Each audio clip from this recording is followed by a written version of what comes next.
Welcome to the Living Ageless and Bold podcast. Each episode, I bring you amazing women who inspire, educate, and share their experiences and journeys along the way. So grab a glass of wine or a cup of coffee, find a cozy spot, and let's relax and have some fun hearing what can be accomplished after 55. Hi, everybody. I have the coolest friends, just so you know, and I feel so fortunate when I ask them to come on the podcast and they say yes. So today's guest is MB Roberts, and I have actually known her since elementary school, which is really crazy. Her younger brother was a good friend of mine, so I've really known her almost my entire life. But it's great that we reconnected much later in life and from a professional aspect. But MB is an author. She's a journalist. She's a freelance writer. She's written for Brides Magazine, Country Music Magazine, one of my favorites, Garden and Gun. She'll talk about all this. She's written 16 books, one of which is a list of NASCAR, which is pretty cool that we'll talk about that. And she is now the host of the new podcast. I want to make sure I get the name exactly right. Let's Talk Ladies, Conversations Across Generations. And we're going to talk a lot about that. So MB, thanks for joining me. I am so happy to be here. And yes, you're a pal, but you are quite a pro. So I'm so impressed by everything that you do. Oh, thank you. And I'm so thrilled to have you on. We always go kind of back in time because, you know, you don't just wake up and I forgot the biggest one of all. She was the senior features editor for Parade Magazine, which is that insert in your Sunday paper. Oh, yeah, that. That little thing. Sorry, guys. 23 million subscriber or God circulation. Rest its soul. God rest its soul. I know. But everybody our age, MB, knows Parade Magazine. I mean, because back in the day, you got the Sunday paper, your parents, and that was, you know, the rag you flip through. Everybody knew Parade. So, and that's actually how we reconnected, which is cool. But anyway, we go back in time. We also went to the same college. We went to Virginia Tech. Go Hokies. So when you went to college, like, did you major in English, like journalism? Did you know that's what you wanted to do? Gosh, you know, I did. I got a communications degree and journalism and an art minor. I was just kind of good at that, and that was fun too. But it just came naturally to me. You know, at Virginia Tech, there were so many engineers and business majors, and the people who majored in accounting or electrical engineering just kind of, I'm like, why wouldn't you just major in English where you're talking? I tutored a guy, you know, friend's brother who was failing English class. I'm like, how do you fail English class? You know, I said, you just talk. You just, you know, how do you do? And he was getting A's in engineering. So anyway, yes, I did. And I didn't really, Virginia Tech, maybe because the communications department then was pretty small compared to the other departments, but it didn't seem super practical. I did get an internship, but at the hospital writing for their newsletter, but it wasn't really, It wasn't like, okay, where are you going to go and work? And unless you got a job, entry-level job as a newspaper reporter, kind of in Virginia somewhere, I was like, how do you do magazine stories? How do you do, but I didn't know that. And I found it out very much the hard way. So what did you do? What was your path? Because obviously you've been incredibly successful. What was step one out of college? I had a job with I was a researcher for a lobbying firm. You know, Christina and I grew up outside of DC, and it just, to me, in the late 80s, DC, as much as I loved it, and Northern Virginia, was very, very conservative. And I don't mean politically. I mean just, you know, you got dressed up and wore your suit and put your sneakers on and went to work. And I was like, where are all the hippies? Where are the artists? It was the Reagan era. Right. And I was like, where are my people? You know, where are the odd people, the oddballs? And I went to New York just, oh gosh. And if I could give advice to younger women, which I love to do, whether they want it or not. I went up to New York with about $300 and was staying in somebody's apartment, and I didn't know exactly what I wanted to do or how to do it. It was kind of ridiculous. And, you know, I wanted to work in magazines. I didn't know how to do that. And I didn't have family or friends who were doing that. And so, well, and let's preface this too for the younger women listening. We didn't have the internet. Right. We didn't have cell phones back then. This is, like you said, you probably got on a bus or a train with your $300 and a couch to sleep on. And then it was like, okay, there's the newspaper, the want ads, but that was all we had back then. I know it. We And had if you no think resources. about it, when I'm thinking about that, because that's the first thing I would do right now is look online or see who do I know on LinkedIn it was, just my first, people who got internships at magazines then, it was pretty exclusive. It was, I didn't know anyone. And it was often people whose mom or aunt or friend got them an internship. And then that's not terribly inclusive either, because they're often unpaid. And so what 20-something is really able to do that, live in New York City. Right. With no pay. But so I just kind of went about it in such a bizarre, sloppy way. I wrote stories and pitched them, and I got something in a little free paper. And then when I met my husband, now husband, he was my boyfriend, and he was already a very successful Sports Illustrated photographer.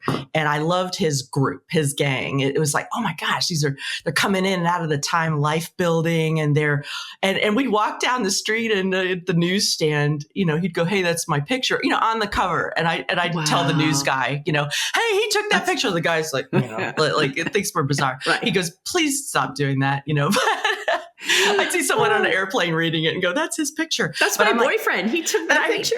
I started knowing people who were doing this because I thought that was magic, just growing up in Virginia. I'm like, this is magic. But it was like, oh yeah, that's Johnny's picture, or that's his friend's story, Lee's story.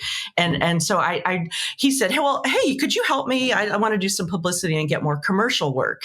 And he's like, would you write a story so I can get some publicity? And so I wrote a story by him that was How to Photograph Spring Training by Ron Madra. That's my hub. And I sent it to Photographic Magazine, and they sent me $300 check, and they ran it verbatim. And that taught me a lot. I was like, first of all, they didn't even edit it. Second of all, I was like, okay, I just need to figure out what they need and what. And so I just started that way, and just people that and we had moved to Florida, and I worked for a magazine down there, and that I'm making it sound easy and kind of skipping steps, but it's basically pitching the stories. And okay, then you get rejected. I sent a story to Bride. You mentioned Brides. That's so funny. I sent a story to Brides magazine about whether or not you should change your name when you get married. I thought that was tons of fun. And I actually knew someone who knew the editor-in-chief. So I put her name on it. Then I get back a form rejection letter. And I'm like, well, that's dumb because this is really good. So I just sent it again.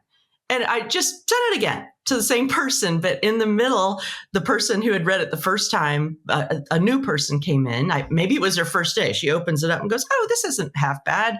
So she bought it. And it's so funny that you say that, because when I first started, I was pitching a story to the Washington Post. And that was back when we had fax machines, guys. That's how we were sending stories in. But so when I finally got the yes, and I would pitch different variations. It was for cosmetic, for my product that I had invented. And I finally get the interview. She comes out to interview me, and she's like, why didn't you send this in before? This is so good. I'm like, Sarah, I've been sending this in for 6 months. It happened to resonate with her, and she was all excited about it. But yeah, that's such a testament of perseverance. Like, you can't just take no and be like, okay. It's really perseverance, especially when you're first starting out. And when I was, then I'm way fast forwarding, and we're spending too much time, back in the 90s here with our stories. But when I was at Parade, I didn't get a lot of phone calls. And now Parade closed last year, and I had left 4 years ago. And so that's sad, but it was an amazing experience. But I would get maybe 4 phone calls a day. I think I maybe told you that one time when we were chatting, and I don't love answering the phone. Most people are just too busy to, but if someone was, hi, I'm calling to follow up on a pitch I made. This is who I am. This is what it is. Wondering if you saw it and needed any more information. That worked a couple of times. So it's like kind of just thinking about so it's fun to have been on that side and also on the side of a person pitching. But really, I just kind of went about everything backwards. I did some freelance work. And then way back when in 2000, we had moved to Nashville and I got a job at Country Weekly magazine, which is also gone. All the print publications are gone. But it was a great experience. But I was about 10 years older than most of the entry-level reporters because I had done it backwards. I'd already done a couple of books. I'd already done a bunch of other stuff. But that was so great because I met everybody in town and I just did lots of writing, lots of interviews. And I always ask this with my people who deal with celebrities. Who is your favorite interview? Oh my gosh, that is really hard. Gosh, at Country Weekly, it was probably Keith Urban. He is so down to earth and fun. I remember he had this is a long time ago. He was struggling with his voice a little bit, and Country Weekly ran very, very short stories, and so I didn't want to keep him, but he just kept. It was like we were having a beer, and he happened to be sober at the time, but it was like. I said, I need to let you go, but just friendly and down to earth and dear. And there was the country singers are very much in, they are friendly to people by definition. But gosh, at Parade, I had so many, and I interviewed a lot of authors, and so this isn't even like a big star, but one of my favorite, when I was a kid, my favorite book was The Outsiders. Oh, yes, absolutely. And here I am, a girl in the suburbs in the 70s, and I love this book about boys in a gang. And I loved it. And I didn't know that S.E. Hinton was a woman. It's Susie Hinton. And I didn't know that either. It's part of the reason, little piece of the reason that I always used my name MB Roberts when I was writing about sports, because I thought it was fun when people didn't know if I was a boy or a girl. They would definitely, it just kind of changed it. But anyway, I got to interview her for Parade on the 50th anniversary of The Outsiders. And I just, I know she'd heard that a zillion times before, but that book really meant a whole lot to me. And then just right around the same time, I interviewed Rita Moreno for, who's the star in the 60s of West Side Story and so many things. And she was on the new One Day at a Time reboot. And she was in her 80s, and you need to interview her, Christina. We need to get a hold of her, because I was blown away by her energy and her smarts. And I had always been a big fan. And then I loved West Side Story. That was so here again with the gangs. Yeah. What's with me and the gangs? MB. That's weird. That's so weird. It's just the opposite. And where we grew up, there were no gangs. Right. So see, the grass is always greener. Yeah. Yep. That was. We always like a bad boy. Always like a bad boy. Right. Like switchblades. What in the world? I go to the mall. It's like, what are you talking about? But I love the interview with her. And then the guy who played Bernardo, George Chakiris, I interviewed him right after that. And I know this is so only those of us of a certain age will remember, but I just couldn't believe I was talking to him, and he was so dear, and they were really good friends still. They had seen each other the week before. And that was just, so things like that were absolutely amazing. But I love doing these interviews, and they were for print, and I had pitched at Parade doing a podcast or just doing something with these amazing recorded interviews. And I was very bummed, but our company at the time, it was a print publication in Sunday papers. It was definitely, they didn't make the shift to something that I thought could be really cool with that brand. And so the podcast, that no one was interested in doing that. I had all these recordings, and then that's part of how I evolved in doing a podcast for myself, because I found that I had these skills. I was a good interviewer, and especially when you have a celebrity and you've got 30 minutes and you better get what you need to get. And so sometimes you have to kind of wrangle them around and you'd like to just gab all day. But I just had done nothing with that. And so that is very fun to be able to say, oh my gosh, I guess I was practicing to do this for years without really understanding that that's where it would lead. So let's talk about the podcast, because I think the concept is just awesome. Like, I just love it, and I can't wait to hear more about it. Well, we're in similar lanes, aren't we, Christina? I mean, it's just when I got around 40 or so, I think a lot of women have had this experience. I just didn't know that these things were coming, that your body was going to change, especially that piece. And I didn't. This might be TMI, but both my sister and my mom had hysterectomies very early. So I just had never seen anyone who had gone through menopause, and I don't dig that word, but I was going through perimenopause and didn't know it. And I know many, many, many women have had this experience, continue to have this experience. And now people are talking about it. You've done some really good shows on it. Oprah's talking about it. It's just, I'm so pleased because thank you for putting me in the same sentence with Oprah. I do appreciate that. Thank you. We're just making that leap.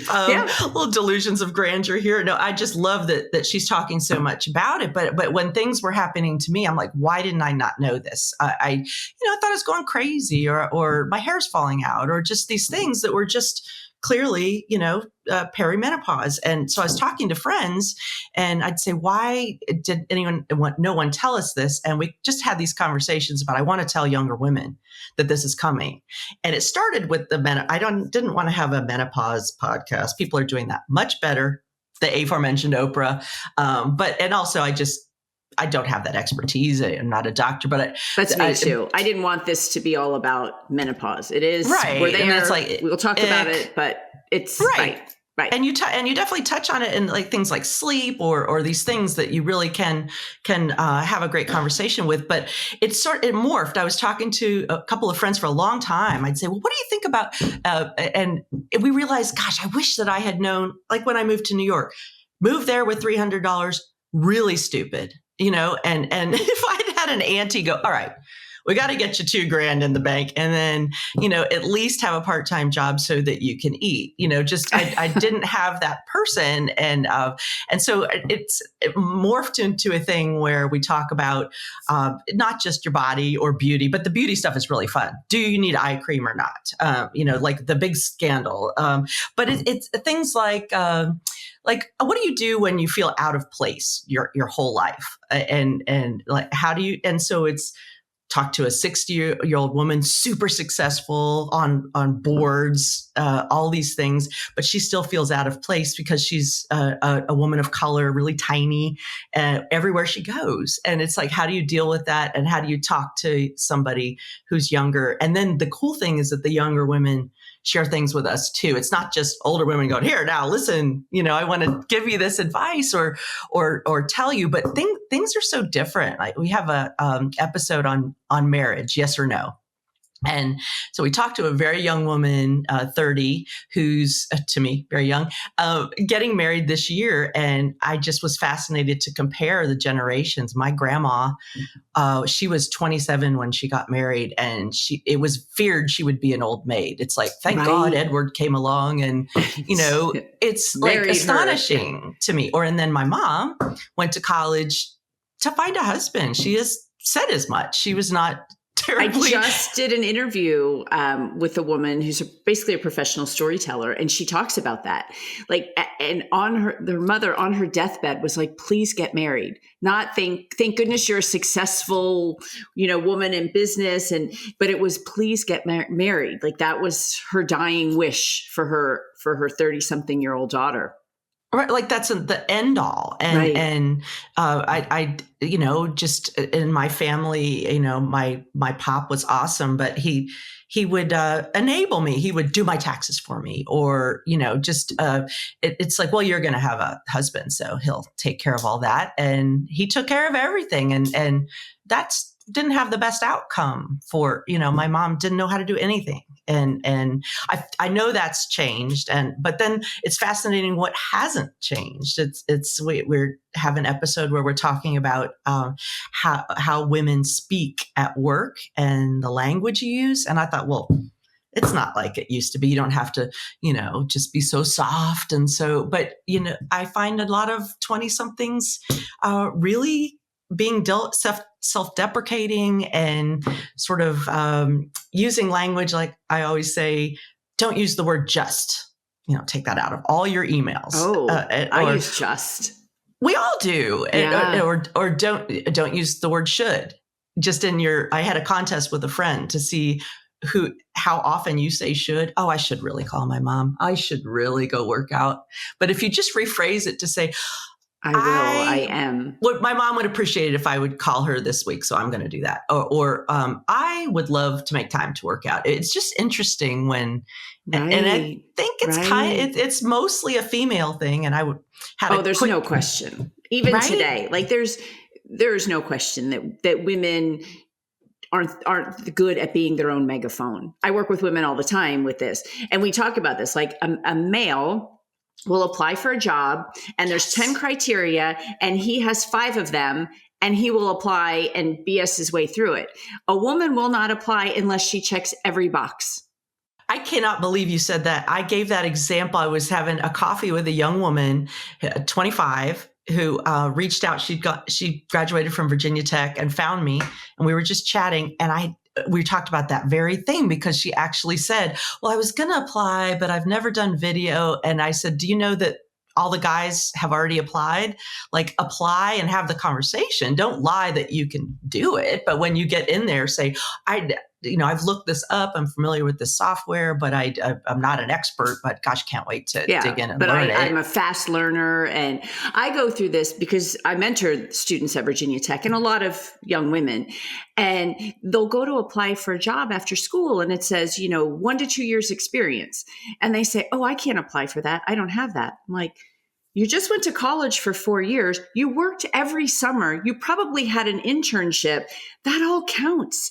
That all is part of your experience. But it's just women and I hate seeing it in the younger women still.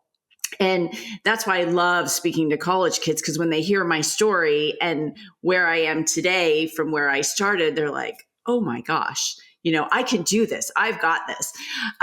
But just you want them to strike a healthy balance between, you don't want them to be too confident. It's like have a little bit of humble in them, but then say no. You gotta try this, and so that's what I know you're having a great time doing a podcast, just having conversations with people, because I made a very difficult shift about 4 years ago when I knew Parade was not long for this world and that kind of journalism. But I went to work for a tech company in Nashville, and that has been, I'm still there. It was so challenging. I felt like I was all of a sudden thrown, and I was, steering the Starship Enterprise. And, it's like, oh my gosh, just how different everything was. But this, you said, I think was it you who told me that you're with a much younger women in your office? Was that you? Oh goodness. Yeah, yes. Yeah. I mean, everyone in the office. Now I'm outing myself, but my direct boss right now is 25 years younger than me, and it's all like that. But they where I work, they treat me with a lot of respect, and I don't feel ridiculous. I felt inside very ridiculous. It was very hard because when I went to this big shiny tech company, in my first week at Parade, we still put paper up on the wall. I mean, we use Google Docs and things, but I interviewed you and you had sticky notes all on the wall behind you. I remember that, like story ideas. And that was just sort of me too. I put sticky notes on my monitor. Someone said, you could hook that up. But at this company, my first day of work, I asked for, I said, where are like the notebooks and things? And someone said, oh, we don't really have those, but here's a American Express. You can order whatever you need. And parade, it would have been like, here, right on the back of this, you know, but because we were running out of money, but it was, such an odd balance. And we used so many systems, and I didn't know how to do them. And I would have to, said, okay, on tomorrow at 2, we're all going to put our, whatchamacallit on Happy Fox. And then we're going to link to Monday, and then we're going to share. And so I need a deck by 1. And I'm going to be up all night, And people thought I was joking. I'd say, I've never seen this before. I don't know how to do this. They're like, oh, you're so funny. And they just really didn't understand how hard that was. But now I write a lot of marketing material about iPhones or really cool stuff like smart home devices and things. But to talk to women about all ages, we're talking to a woman who's 86 who writes a blog about sexuality, and it's like, it's just great just the topics are endless. And, I hope it helps some people, but it's mostly fun and just exercising that muscle. I just feel like I could do it forever. Oh, that's awesome. On the writing perspective, as a professional writer, what do you think about AI? Like, do you think that can overtake? I keep telling people it just can't. You have to have the human in things. You have to have feeling, and I just don't see AI doing that. But I'd love to know what you think about that. Yeah, it is really a huge question. It's really complicated. I am familiar with it, and I have used it. It is absolutely not at a place where it can replace humans. I was at a dinner the other night, and someone said, well, you could just have AI write all your, like, that is just not true. First of all, it's full of mistakes. It's even something simple. Like I'll look and go, that's wrong. It's something at work. I'll be like, they said AAA batteries, it's AA battery, it's no big, but but beside that, it's a tool. It's something that's interesting. It can help people do some things more quickly. And people use it for presentations or sort of a summary, but I use it a lot for social media. I would think that would be great for that. Yeah. But with a caveat that you have to check it. This is something my husband would do. He's a photographer. He can't spell. He would just grab something, and I said, you must look at it. You must. And also, where did it come from? I have a big bugaboo about that. Just copyright issues. It's huge, and plagiarism, and you can't just take something and smack it up there and you don't want your work stolen. You have probably thousands of articles that I AI love could that. bully. Yeah, no, I wouldn't love that. So I have a love-hate thing with it. I'll use it at work, and then I'll get mad at it because it was full of mistakes, or it just sometimes it makes your work more difficult as a writer. And I've made that case where I work that it actually slowed me down because I had to check, and it had mistakes, and then you don't trust the whole thing, and it just added another dimension to what I was doing. So I sort of do it. I don't use it all the time, but it is interesting to see what it can do, and it's not going away. So we have to. We have to embrace it, but it's good to hear that you're not threatened by it. And that's kind of what I tell people too. Like I say, do not let ChatGPT be your publicist. Like it cannot write a pitch. It cannot write a pitch. It can give you ideas of what could I pitch? Here's my industry. Here's this, but don't let it write it for you. So completely. I'm glad to hear you say that. Right. One little piece in your whole puzzle. Right. Exactly. We're just adding something that makes things go a little bit faster, but you still have to be involved. Yeah. And I don't want to end without talking about your books, because you said you did everything kind of backwards, but you've written some pretty cool books, and like you said, sports books. And I never knew. So everyone who's listening and watching, I knew MB as MaryBeth growing up. And then when we met later in our adult lives professionally, she was MB, and I fully respected that. But I love hearing that's why you did it. So let's talk a little bit about that. It was half that I did not want people to know if I was a boy or a girl. And then most people call me MB. So I think when I moved to Nashville, I started going by it because it would confuse people. It would be like, wait, what did you said MaryBeth, but the person I met was named MB. But the first, everybody asked, oh, how do I publish a book? And the story was long 20 years ago and it's long today. I mean, today you could self-publish, but it's huge, long conversation. But the very first book I did was about tacky gardens. It was a pop culture book called Garish Gardens, and it was about wacky, pink flamingos and yard balls. And that it just came because we had met with a publisher and we had pitched. My husband wanted to do a book of his Sports Illustrated baseball photographs. He was primarily on the baseball beat, and he had some amazing stuff. And we pitched that to a company, many companies actually, again, with the resilience. I mean, truly, like about 20 people. And we met this one publisher. He said, I love it, but I just, it's an expensive book. It's hardcover, color. And he goes, this is out of the, the blue, but we do a lot of garden books, and I have this idea. Would you guys be interested? And I loved it because I thought it was funny. I thought it was just I thought it was awesome. And the hub is like, I do not want to take pictures of yard balls. Of your garden. And I said, well, you said the athletes are getting bad attitudes, and they're the more famous and rich they get, and the older you get and the younger they get, it's these won't talk back to you. But we ended up doing it and having a really great time. And then that same publisher did his baseball book. And it was kind of like you'd be in one place and pitching an idea, and a publisher hired my husband and I to do sports books for kids, kind of elite sports, rugby, rowing, lacrosse. And we did the history of the sport, did the how-to. And that came because I was pitching something else. And he said, gosh, that's just not for us, but I have these books. And so it's rare that people will give you an assignment to do a book. I mean, people aren't just going to come tap you on the shoulder and say, write this book. That just doesn't always happen. And, but it's like, then I did a book with Brad Paisley, the country singer. And yes. I had written a magazine story about him, and we were talking about fishing. Again, my husband was talking with his manager about fishing, and I was kind of getting annoyed. They were kind of, they were taking my time. But that's all they wanted to talk about. That's all Brad wanted to talk about. And then we just had this idea he had a song about, I'm going to miss her, whether he chooses between the woman and going fishing, and spoiler alert, he goes fishing. But we ended up doing this little book, and then that led to another thing. And it's just a matter of pitching. People ask about, I've had over the years, people say, oh, can I talk to you? I want to do this book, or I want to be a writer.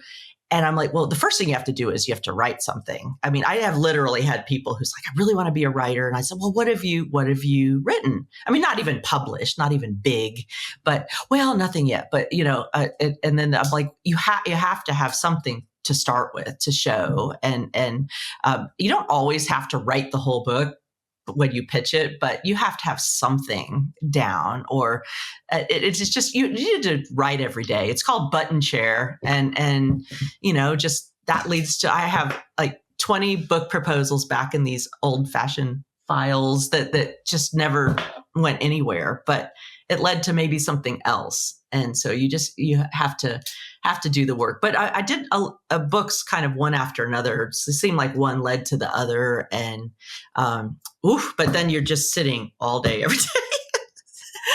I liked the interview part. I liked when, I would go to town and interview people for the book, and that was really fun. And then you have to go and you have to do the hard part and put it all together. People don't often want to do that part, that it's weeks of just sitting there and writing at your computer. Yep. That's why the podcast is so fun. We just get to interview, and then that's it. We can take a transcript and write an article from it if we want, but it has all the elements. I love it. Yeah. Oh my God. I can't believe how fast our time went today. I could talk to you forever. I just love your whole story. And, but I wrap up every episode with the same two questions. What is the greatest thing you've accomplished since you turned 50? I have to say it was making the leap into a whole different business, because I went from being a journalist to being a content marketing writer for a tech company. And if I had known how hard that was going to be, it was hard to get the job and it was hard to keep the job, I would have crawled in a hole. But that was really really, really challenging and ended up being very, very worthwhile. But then, part two of that is doing the podcast, because that's been hard too. It's like people think you just turn on a camera and go. I've had a long process to how we were going to do it. I work with a co-host, Trish Vogel, who has been on the radio and written scripts and done amazing things. We've gone through a big process to get where we were. So I'm pretty proud of that. Yeah. And remind everyone again the name of the podcast. It's called Let's Talk, Ladies, Conversations Across Generations. And that's everywhere podcasts are found. Yep. Okay. Awesome. And then where do you see yourself in 10 years? In 10 years, I see myself being engaged. And I don't mean to, I'm like, wait, should I tell your husband about this? Yeah. I don't mean the bridesmaid kind. I just being engaged and doing work that I really love. And I think that'll be the podcast, maybe a different one in 10 years, another book. I have written television shows, maybe that. But I just don't see stopping that, partly because I was a journalist and I didn't really make enough money to retire, truly. That's sincere. But the other reason is just spiritually. I just, that just would not be good to stop doing creative projects. So I want to be engaged in, and there's so many things to read and to watch and to do and to travel to and being engaged with people that I find interesting and that I really love. That's absolutely where I want to be in 10 years. And that's the key to not aging. We have a regular guest who comes on who's an RN and a PhD, and that's it. It's keeping your mind creative. And so that's awesome. Thank you so much for joining me today. It was just great. Thank you. Well, thank you. Love listening to your podcast and very honored to be here. Thank you. Thank you. And good luck with your podcast. I can't wait to tune in. Thank you.